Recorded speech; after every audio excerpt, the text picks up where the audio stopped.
Sua Bambolab está fazendo tec-tec na hora que a mesa vai para frente, vai para trás. Uma das causas que nós conseguimos verificar aqui foi a correia, ela está descentralizada em relação à roldana.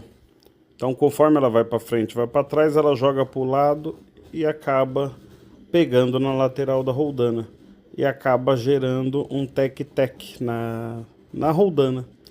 Nós conseguimos regular fazendo, conforme a gente vê aí no vídeo, com que a correia fique centralizada no meio da roldana, fazendo com que isso ela não jogue para as laterais, que na hora que ela voltar, ela vai dar um tec. Fizemos esse alinhamento, voltou a trabalhar perfeitamente, sem fazer nenhum barulho, sem fazer nenhum tec-tec.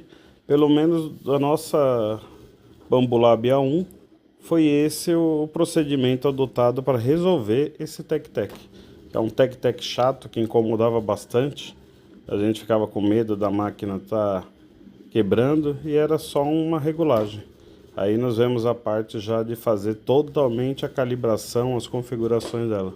Bom, espero ter ajudado vocês aí. Um abraço!